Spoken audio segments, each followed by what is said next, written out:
I'm totally lost. The subject today is the global market and local talent. We are slightly, I think, we are deviating the subject, like bringing in more of the other issues. Now, the concern here is local talent. There are so many local talent that is not available. We have to import from global market. As the gentleman clearly said, we have to have a industry-institute relations to develop certain local talents from the institutions. Particularly, I am working in a developer industry. Earlier, I was vice president HR in a Himalaya drug company, in a pharma company, where we have faced all this union and all that. Now, in a developer company, for example, we are not able to get local talent. We have to import from Germany, particularly interior designers. We have to import particularly the concept of what we call it as interior designers and even some of the aspects like quantity surveyors and all that. We don't get people.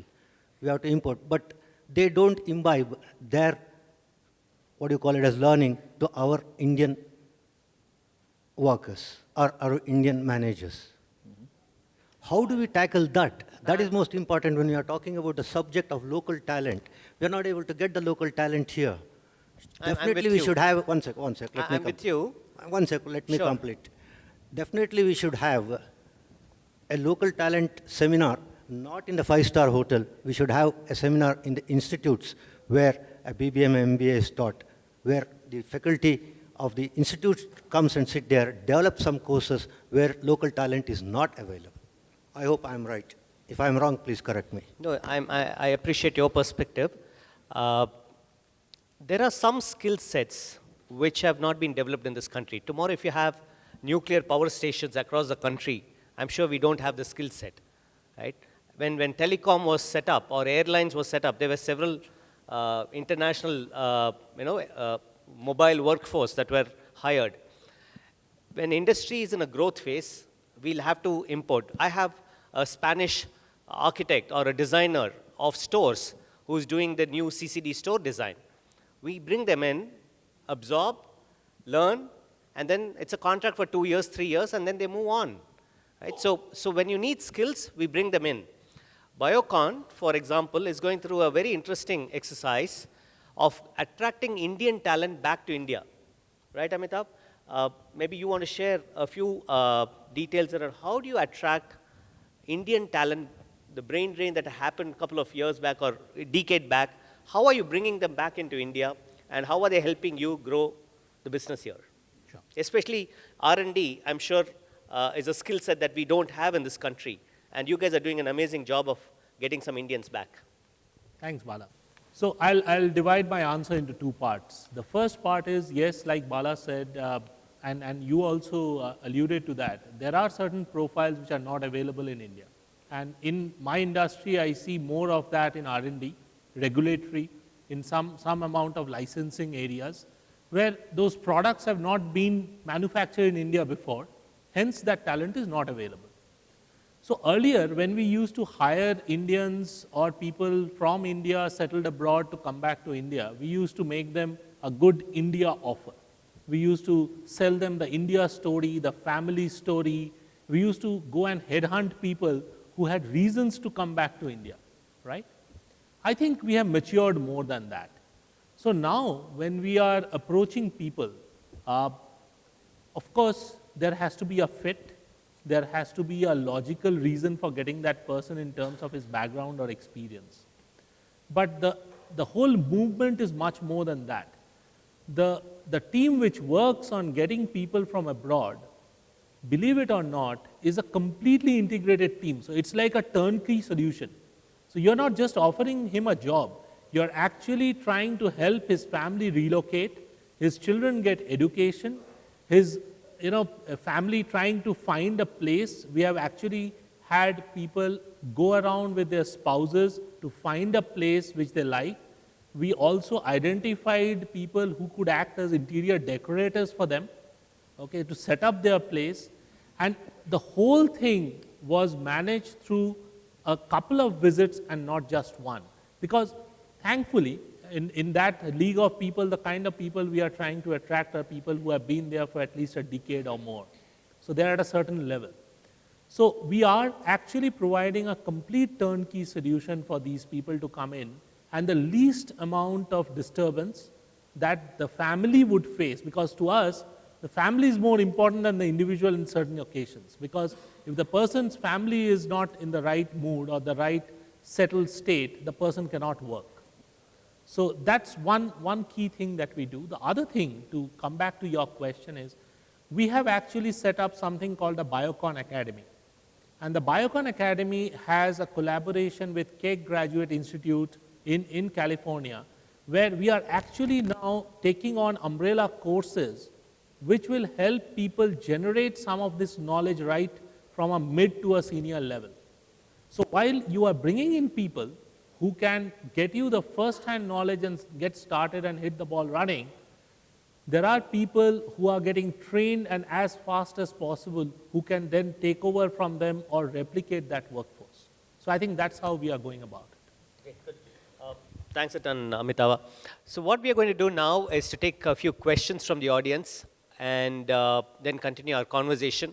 I think we have about 30 minutes before dinner, or maybe 20 minutes before the vote of thanks. So I see a lot of hands up there. Let me start with the first one, the gentleman in glasses. Hi, my name is Raj and I'm from a company called Quizworks. My question is specifically to the role of employer branding and talent acquisition. I'm asking this because in US you see companies like Google, companies like Facebook, companies like Intel doing some fantastic work on employer branding and creating an environment and having a lot of people aspire to work in those organizations. But I don't see such initiatives in India, although we have some fantastic work that we're doing in India. So if you can throw some light on that. Is it addressed to any one person, or can I the panel, anybody from the panel can answer. I want to direct it to Aparna. Yeah, Xerox is a very shy brand, is what she said. Yeah, although every road corner has the word Xerox on it, well, it should be photocopying. Xerox as a company globally is very shy. Yeah, so and they're very late entrant into the space, in the services space.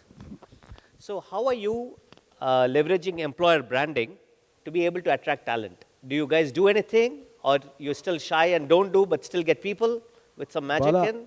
Bala, if I might just add, Xerox is the company that actually made the mouse, and it was Steve Jobs who made it famous worldwide. Sure, right? We are aware of that, It's a fantastic, innovative company with wonderful heritage, right? So we've got to know more about that as Indians. Sure. So I'll try and answer the question in a little different way, as Bala mentioned, and that's true. We are a media-shy organization. You will not see big hoardings of Xerox either at the airports, major junctions. You will not see large interviews coming out in the media of Xerox executives, etc., and the likewise. But what happens in Xerox when it comes to talent attraction are the employees becoming the brand ambassadors. I think that's the key philosophy that we are working on. Every employee, every individual who's associated full-time, part-time with Xerox is also the brand ambassador to take the next step, talk about Xerox culture into the outside world, talk to his close associates, talk to what the culture is all about within to enhance the growth. What I can also share some numbers about is specifically in India, I have months and I have had several good years where my employee referral programs have been to the extent of 30 to 40% bringing in the talent into the organization. We don't go literally out giving multi-level advertisements or attracting talent by different other medias that are typically used. We are using our own employees, and I think using is the wrong word. We are conquering with our own employees to make that the brand that you're talking about popular, attractive, by showcasing what we do, how we do, and what are the benefits. So typically what is happening in today's world is the young talent is talking about making their career, a career fulfillment, We say no. You spent your life in making the career. Let's talk about the life fulfillment that you are going to earn in the next several years. I think that's the logic and the philosophy that we use while we are going out and branding ourselves. Yes, so that was a very different answer. Yeah, thanks, Aparna. Yep. Yeah, hi, my name is Devlina and I have a question for Manoj. Manoj, you mentioned that you have in Accenture employees aspiring for roles, and then if you see people who are 60% fit in terms of the skill and the competency, you allow for the career progression. So culturally in India, what I see is that there is this huge paradigm which exists where we recruit only for skills and not for competencies. We traditionally define this skills required, this is the baseline stuff, we never look at competencies. So firstly, internally, how much of acceptance do you have for that, competency ready but skill absent? That's on the internal talent mobility. And secondly, from an external talent recruitment perspective, how mature is A, Accenture, and B, the industry as such, to look at just competency-based hiring and not skill-based hiring? So let me try and answer your question in two parts. And you kind of segregated it to say external versus internal. So you're absolutely right. I think internally we are very, very flexible, both in the business as well as from an HR perspective, in going with a competency-based approach to allocate people roles. And that is kind of connected because that's how the context of local versus global talent differs. I mean, if you look at how you're looking at some of the skills, and basically, like I said, then the focus is very skill oriented to say you have A, B, C skills, so you are job ready. And when you're talking of careers, you have to move to a competency-based model, and that's where the engagement and the retention piece that you talked about comes in, because then you're talking about a long-term career. That's the differentiation, and we make sure that comes in very, very openly when it comes to internal talent rotations, etc. And the landscape is not only to say like I said, you can move within India and India HR or India as a geography. You could do different roles, globally within Accenture, and it gives us a flexibility being a global organization. The other piece is around the external hiring. Do we do a mix of skill and competency-based hiring? The answer is yes. Do we do a pure competency-based hiring when we are doing an external hiring? The answer is no. And I'll tell you the logic behind it. Because the hiring process, whether we like it or not, is it's a very short duration of process. 30 minutes, 40 minutes, depends how your interviews, etc. are staggered. And then you may do a competency assessment or a skill assessment. Different organizations have a combination of that. And then you use all of that tool-based and the interview-based techniques to hire a person. So when you hire, it's a mix of skill and competencies, because whether we like it or not, competency measurement by itself is a long drawn process. Unless somebody goes through an assessment center of some sort, and then you kind of see the competencies that you have aligned, observe it in different normalize those competencies to arrive at what the normal is. It is a long drawn process. So when you're going into an interview where we are doing large scale hiring, the interviews are a mix of skill and competency based. But yes, when we are looking at an internal resource, the internal fulfillment that happens, that I think you have measured competencies very well, because the employee has spent X number of time with the organization. That is purely competency driven and competency based. I had two questions. My first question is to Prasad. I'm Uma Maheshwari from Mindtree. You talked about influencing, because today it's about moving away from the span of control to creating more of those white spaces given the virtual workforce and things like that. So what are the different strategies, at least that you practice in your organizations, to inspire people to, work effectively in virtual space? That's for you. See, in Mindtree, we do a lot of assessment of talent and use different instruments and different approaches. The question is, how much is too much? Where do we draw the line? Where do we stop bucketing people on different factors? What is the trend? What should be the future way? Of course, we should kind of, see what is the potential of a person and see what's next for that person to move the career graph. But while we do that, we end up doing, to a certain extent, damage more than, benefiting the person. So any of y'all can take that. Yeah, thanks. So the first one, and I have a lot of respect for Mindtree, and it's a great company. And that, I will also draw the parallel there. I think if you see any organization, it could be any organization, any team, it's my view that we have to build character in the organization. We look at, as professionals, we look at our function, we look at human beings as a product, and we tend to apply a lot of tools and distinctions like we are applying to a product. We forget the fact that we are human beings and we have emotions, right? So I think it's important to work in the inner core to build character, and that can only be done not overnight. It takes time. It has to be done by consistently practicing certain things. We talked about global and we talked about local, the gentleman here as well. If you really simply put it, values, mission, what we need to do, that needs to be central and one language for communication, irrespective of the world that you operate in. But you need to have a polarized view of, okay, what is the medium of an affinity group like women, for example, right? Women's affinity group. It can have a context in another region. It can have a very different context here. What is the context of an employee engagement? It can have a very different context somewhere else. It can have a very different context out here. But the language and medium has to be central, and it has to be one. Many of the things that we have done is a very fundamental thing, and we learned it from none other than, one thing that we believe in our organization, we have done it, is really coming from Abraham Maslow himself.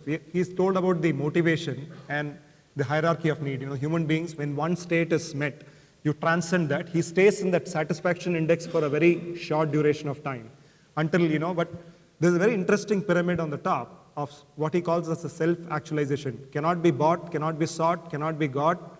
It can only be experienced. It's interesting that you can create conditions where people can experience, because organizations also at the end of the day are a group of people. So an organization can also create conditions for people really to experience that, the self-actualization. So for somebody, and you can all test this in your own minds, for somebody, it's a job, then it's a money kind of a relationship. And at that time, I can clearly tell that that organization is walking on thin air. You're flying on thin air. For somebody, then he transcends, it becomes a career. He's very happy, he's engaged, he's successful, he's growing. For him, then it's not a job anymore. He transcends to what is called as a career, right? At that time, you're soaring with the birds, you're doing well. But that's not even good enough today in India. We have been traditionally like we have a lot of quality certifications. We have always said that customer is the king. Don't question the customer. It's been a very, we have to transform from saying that I will do anything that you please to questioning and asserting and changing the game. Now to do that, you'll have to move down to the other pyramid where you can, for an employee, you'll have to create a calling. So it doesn't matter whether it's a gender diversity, it doesn't matter where it is. If you can give where an individual can experience a mojo, whether it is Gen X, Y, or Z, and create different patterns for everybody to get a fulfillment, then you can create conditions where they go into that peak. Then you are like an organization with rocket boosters. So we try to keep things simple, but we try to keep those frameworks where everybody there is a two-way communication. Leadership is at the top. We talk and preach about openness in our culture. We give an expression for different people of different passion to come and do different things in the organization. They are self-actualized, you empower them. Important also that you recognize individuals, and recognition could mean different things to different people. Very important to acknowledge them. So those are some of the fundamental things that we focus on. The second question, I'll leave it to some of my astute friends here to answer. This is a lot of testing, and this was around testing and how much is good enough and how less is bad enough, right? Anyone uses testing as a process internally?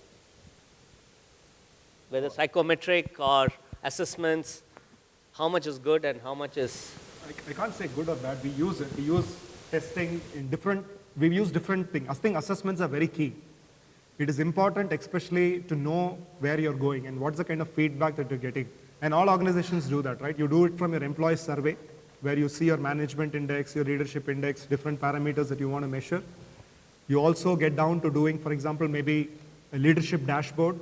You know, the team and the leaders, we do that. We do it 6 monthly, simple 14 questions, giving any manager a view of, you know, where the rubber meets the road, how are you doing? Right? It's a perception. Then you do also things like a 360 degree. If you want to deep dive down, then you can do like a detailed 360. And then we do MBTI as well. MBTI more from the sense of, you know, how's diversity in your team and how can you capitalize on diversity? So we do different assessments. I think assessments are key to get some kind of a direction of the perception on the ground, but it's not everything as well. Certain things that... Yeah. And as long as people don't say, I am A, B, C, D, and X, Y, Z, I think that's fine. I'm this type. Sometimes it can go the other way. So the issue is when people start labeling, and once you start labeling internally as a culture, then it becomes very difficult to deal with this. These are guidelines and tools that have to be leveraged rather than straitjacket people in.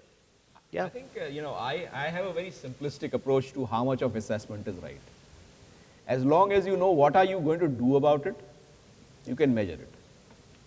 If you think you're just going to measure it and keep it somewhere, you know, we have tons of data sitting with HR. As long as HR knows what to do about it, you should measure it. You could measure it and do something about it. If you think you cannot do anything about it, what's the use of measuring it? That's where you draw the line. And just to add to that, you know, GE used to have a process called the executive assessment process. The executive assessment process is you spend a couple of hours with the individual and then spend time with about 15 to 20 people who he selects and then the manager approves. And then you have deep conversations and then end up doing a 10-page report for that individual. And then you coach him on that. I prefer that method than to a psychometric test which gives me a measure that I am X and Y. This we have found has been far more useful to the employee, especially at senior levels, to engage with him in a conversation on where is he headed and what does he need to do. Yeah, so it depends on where you're using your assessments as well, at what levels. Yes, please, a lot of hands to this side. Let me give them an opportunity. I had a whole facility now due to the engagement what I am doing now. I am totally in the opposite direction. I am asking the question. Basically, as an employee, say there are 100 employees in the company, and usually the appraisal happens depending on the grading what we are giving. In a team of 10, where I am standing now, say certain percentage is given for A+, for A, B+, and B. Though whatever manager has assigned, I have surpassed whatever grading what they have given and the targets given. Still, I will be graded less due to the percentage of grading for individual in the team. Say 10, it would be probably 3 A+. So, and finally somebody will be there, say I am in the C grade because I have done 60% of the job because others have exceeded everything whatever management has given. Because I am C, I will be thrown out. So what is the role of HR here? So you're basically talking about differentiation and force ranking X percentage into A and Y percentage into B. Yeah. Any of you here have a percentage for rating people? More the bell curve method? I got your question. We keep removing people. I'm just trying to check if anyone is practicing. So let me try and answer that question a little differently. So your question is around the bell curve, the typical bell curve on which performance management is done. So let me give two contexts. One, I think, you know, what you're talking about is shifting performance. You know, somebody rated to say done everything, but, you know, shifting performance. That's something that I think we are used to from school onwards. You know, somebody who, let's say, you know, in grade 1, somebody scored 96% and was first in the class. Tomorrow, somebody scored 98% would be first in the class. You scored 96%, you would still be second. So that's something which I think is a grading system that we understand. The second piece is around to say, which is which is the Accenture methodology to say, at the end of it, performance has to be measured. And it is not about, so we don't measure it to say that, that's the grading system. If you get 60%, you're C, B, or whatever. But at the end of the day, you have to measure your performance of what you have done. And the intent is that there could be, again, like somebody said, there needs to be a proper mechanism of giving you feedback at various points of the year to say, this is how you're progressing. While we started to say this is what you needed to do, but some of the other people are starting to do this. These are some of the things which you probably need to see because the business environment has changed. So I think that is a useful system because it keeps you on toes to say this is how things are changing and hence I am changing. It's an improvement process rather than that. The other thing is that we're not saying that, oh, because you are C or whatever D, then you should be pushed out of the organization.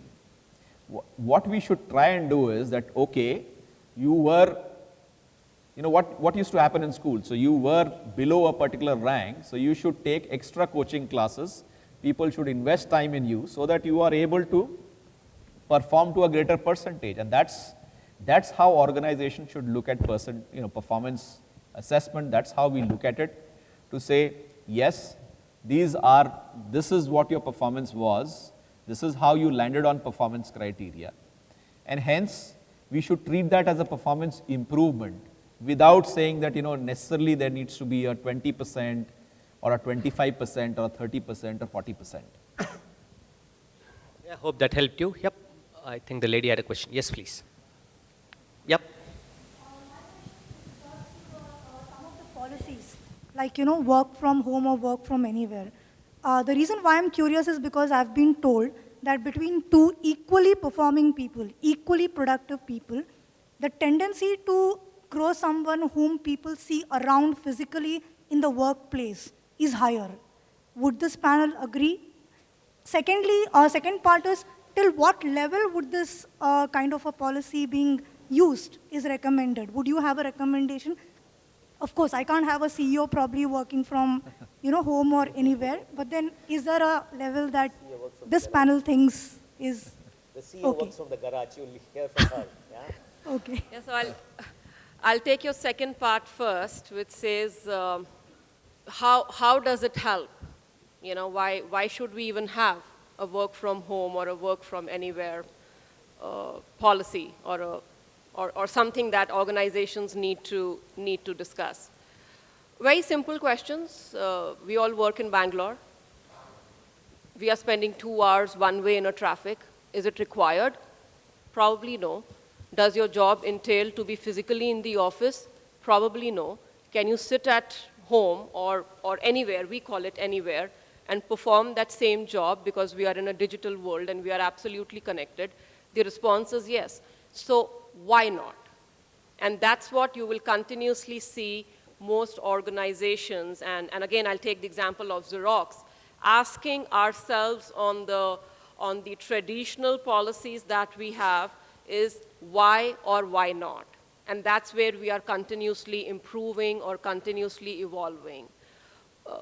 Does it have to be refined or restricted to only women? Because women have to go through maternity and women have to take care of the household and the child, etc., etc.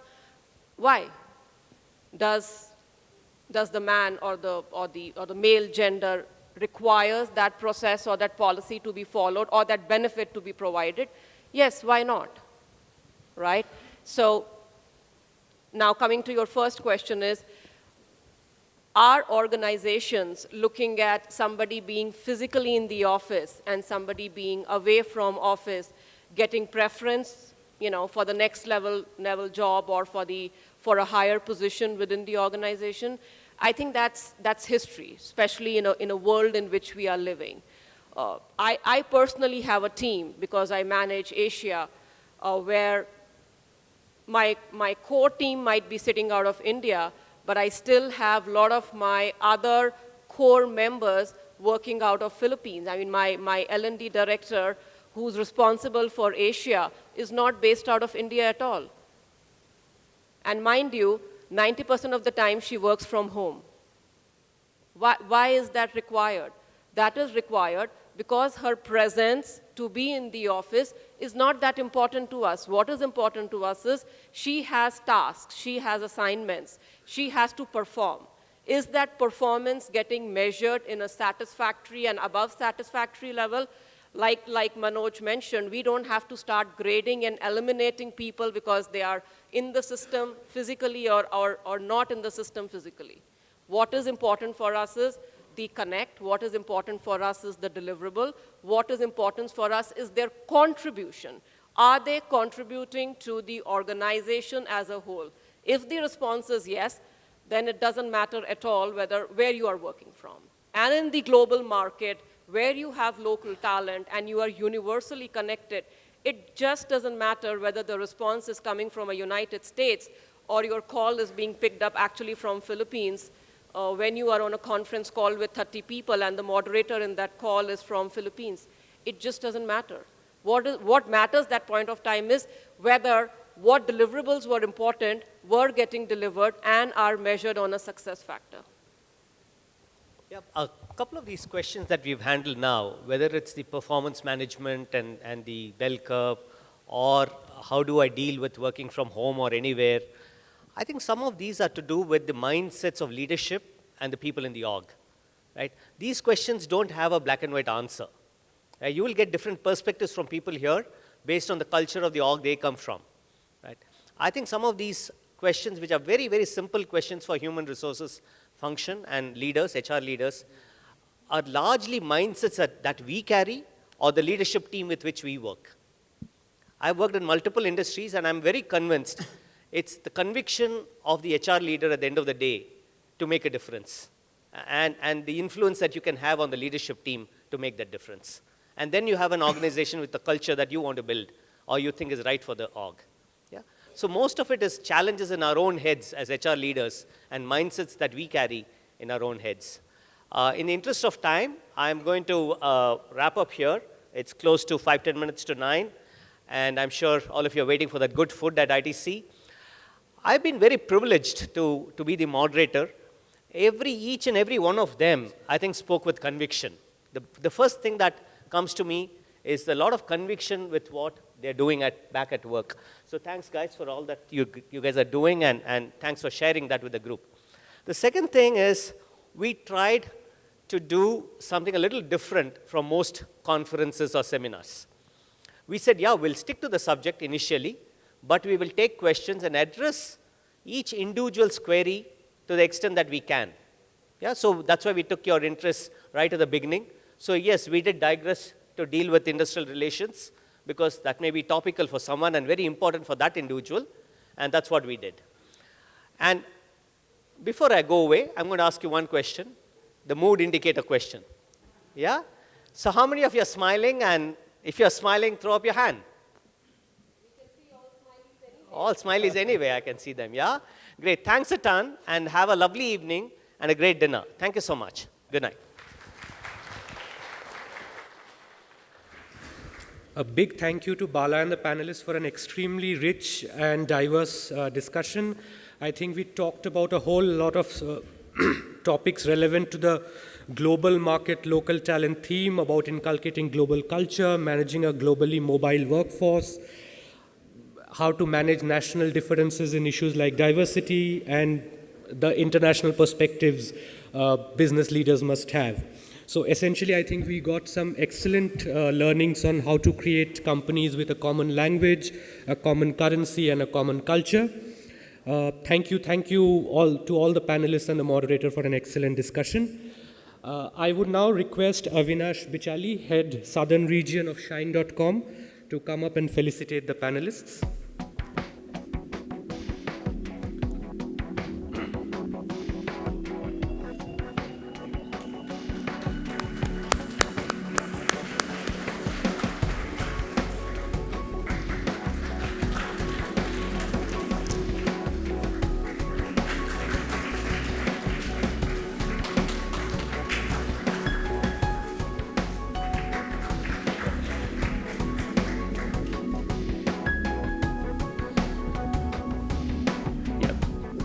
Thank you to the panelists.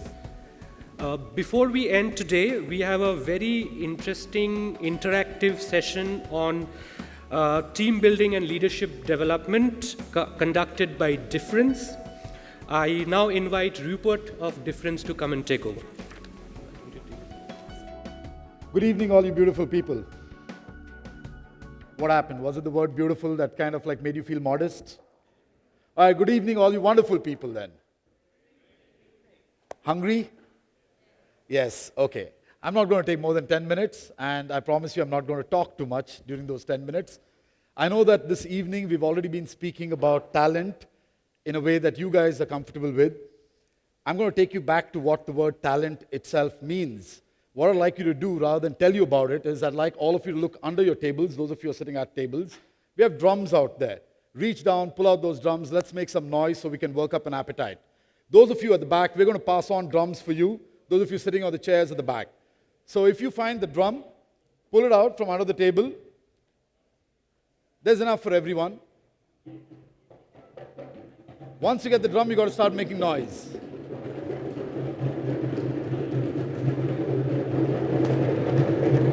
And we're getting there.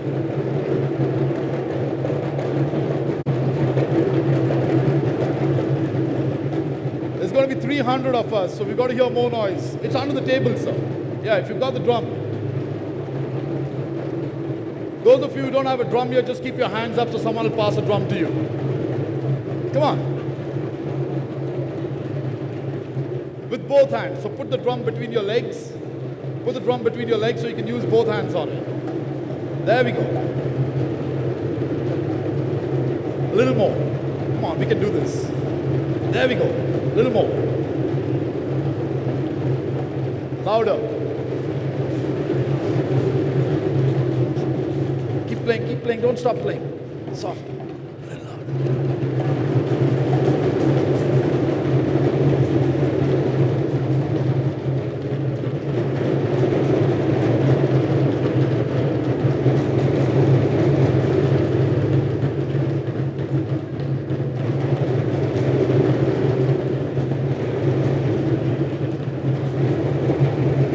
All together, I can't hear you. I seriously can't hear you.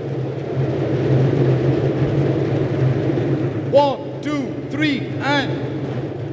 How many drummers out here? How many drummers out here? How many of you are drummers?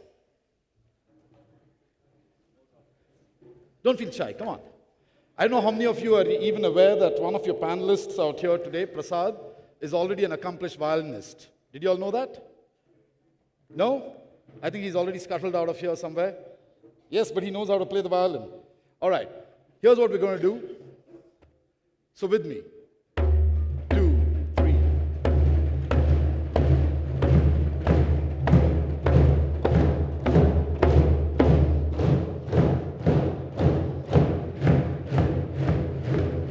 One, 2, 3, 4, 5, 6, 7. 1, 2, 3, 5, 6, 7. 5, 6, 7.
Shine.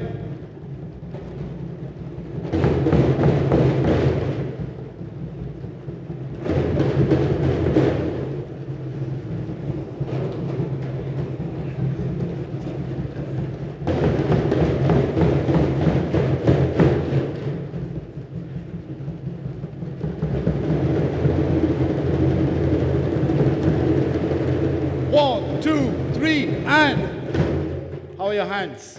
Warming up? We're not done yet. Warming up? You know each other right here, right? You've kept bumping into each other at multiple conferences, in the same office complexes and so on. You all know each other? Yes? No? You can't be that hungry. Yes? No? Shake your heads. Let me at least see that. No? Okay, because by the time we're done, chances are you won't be able to shake hands. So I hope you guys are good with that. All right.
Make a big noise, shouting in the streets, gonna be a big man someday. Got mud on your face, big disgrace, kicking your can all over the place, singing. Wonderful, one more time.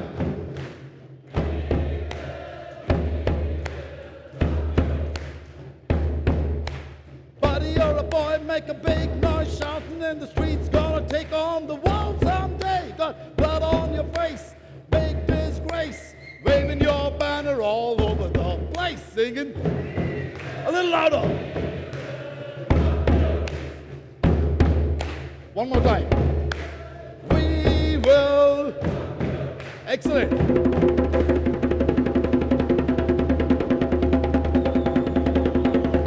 One, two, three, and. All right, I know you guys are really hungry. I can hear that. But before we end this, I just want to tell you, and this is not a sales spiel, just want to let you know that what we like to do really is to provide experiences. What you're going through right here, you might just think going back somewhere that all we did was learn to play the drum. Or we played the drum, right? That's what it is. Think back 10 minutes ago, you didn't know to play the drum. Ultimately, it just comes down to a little bit of coaching, a lot of energy. So let me ask you guys some questions. You can put away the drums. Are your hands red yet? I can't hear you. Are you all shy? Yes? Okay. Show me your hands. Let's see your hands. Pink. All right. Brilliant. Okay. So let me ask you guys. Do you guys believe in yourselves? Really? It didn't sound like it. Do you believe in yourselves? Collectively, as a people function, because I think that's the new term now, as a people function, do you believe that you can institutionalize change? Yes. You believe together anything is possible? Yes. Absolutely possible? Yes. We can make it rain in here. What happened to belief? Seriously, what happened to belief? I'll tell you what. Have you kept your drums down? Hands by your side? Nothing in your hands? Right? No mobiles and things like that? Okay. I'm going to prove to you what you first said about belief, that you do have belief, okay? We're going to do just 3 things. We do it right, we're going to make it rain in here. The 3 things are we're going to rub our hands, snap our fingers, and slap our thighs, but in a pattern. We're going to start from here. I'm going to sweep my hand across. I'm going to tell you what we start. From this table, you start rubbing your hands, you don't stop. As my hand sweeps over you, you join in until we come this side. Then I tell you the next thing, and so on. Simple enough? Yes. You're not going to get dinner until I'm done. I promise you. Okay, all right. So ready? Listen in. Once you start, you don't stop. Okay, wait for my hand to join in.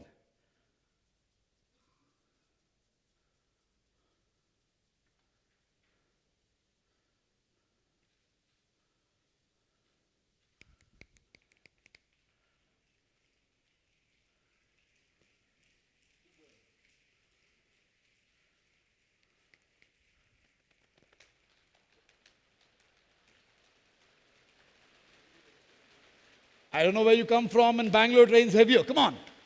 There you go. Keep it going. We're going to stop the rain. Keep it going.